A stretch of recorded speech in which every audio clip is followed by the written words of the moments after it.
షర్మిల సునీతల్ని వాళ్ళతో గొడవ నడిచినప్పుడు మొదట వైసీపీ కార్యకర్తలు కన్ఫ్యూజన్లో ఉన్నారు. ఎవరు కరెక్టు ఎవరు రాంగ్ అన్నటువంటిది కొన్ని రోజుల పాటు అలాగే నడిచింది.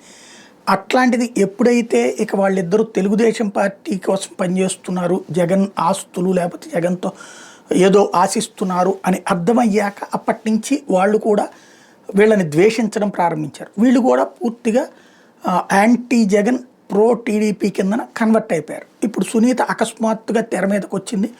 జిల్లా ఎస్పీని కలిసి కేసు వివరాలు తను వివరించిందట. కేసు వివరాలు తను వివరిస్తుందా, తను ఎస్పీని అడిగి తెలుసుకుంటుందా? మొన్ననే సుప్రీంకోర్టుకి చెప్పేసింది సిబిఐ, ఇంకా చేయడానికి ఏమి లేదు దర్యాప్తు, ఇంకేమైనా చేయమంటే చేయాలి అని చెప్పేసేసి. నీకు అదేదో తీర్పు వస్తుంది. రెండవది 6 ఏళ్లలో శిక్ష పడలేదు అంటే జగన్ మీద 11 ఏళ్లలో శిక్ష పడలేదు, అక్కడ కేసు ఏమీ తేలలేదు. అక్కడ అంతకుముందు 50 ఏళ్ళ నుంచి ఉన్న కేసులు కూడా ఉన్నాయి. కాబట్టి ఇక్కడ కేసులో శిక్షలు 6 నెలలకే 5 ఏళ్ళకే పడదు. ఇంకోటి ఏంటి నిజమేంటి అన్నది తేలాలి. ఇక్కడ మర్డర్ ఫర్ గెయినా లేకపోతే మర్డర్ ఫర్ పాలిటిక్సా? రాజకీయాల కోసం అయితే అవినాష్ రెడ్డికి మర్డర్ చేయాల్సిన అవసరం లేదు, ఎందుకంటే ఆల్రెడీ టికెట్ వచ్చింది. జగన్కి మర్డర్ చేయాల్సిన అవసరం లేదు, ఎందుకంటే వివేకానంద రెడ్డి తన పార్టీని లాక్కునేంత సీన్ ఉన్నోడు కాదు. బట్ అక్కడ వాళ్ళు పేపర్లు లాక్కెళ్ళామని చెప్పారు. ఇది క్లియర్గా ఉంది. దస్తగిరి ఇవాళ అప్రూవర్గా మారిన దస్తగిరి మొదటి ఇచ్చిన వాంగ్మూలంలో చాలా క్లియర్గా ఉంది. అందరూ సాక్షులు ఇచ్చిన వాంగ్మూలం, అందరూ నిందితులు ఇచ్చిన వాంగ్మూలం ఏంటి? ఏవో పేపర్లు పట్టుకెళ్ళారు అన్నది. ఆ పేపర్లు రికవర్ చేయలేదు సిబిఐ.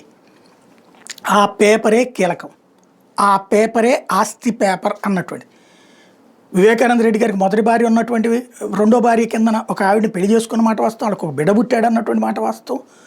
ఆ పేపర్లు ఆవిడవే, ఆవిడికి ఆస్తి రాసినవా అన్నటువంటిదే డౌట్. ఆ పేపర్లు ఈ రోజు వరకు అది తేలకుండా ఈ కేసు రేపు పొద్దున నిలబడేది కాదు.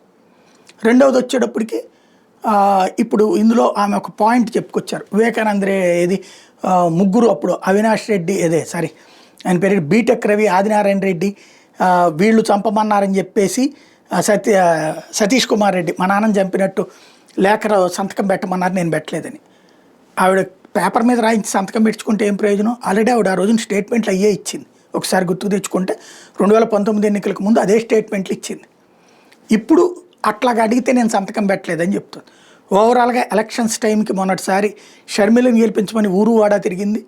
అలాగే ఇప్పుడు తెలుగుదేశం పార్టీకి అనుకూలంగా వ్యవహరించమని ప్రజలను అడుగుతోంది. అది పబ్లిక్ ఎలా రిసీవ్ చేసుకుంటారు? ఇప్పుడు కనుక జెడ్పీటీసీలో వైసీపీ ఓడిందంటే సునీత తన ఇంపాక్ట్ కూడా ఉందని చెప్తుంది. అదే సందర్భంలో గెలిచిందంటే వైసీపీ, అప్పుడు ఇక ఈ కాన్సెప్ట్ రాజకీయ కాన్సెప్ట్ నుంచి పక్కకెళ్ళిపోతుంది.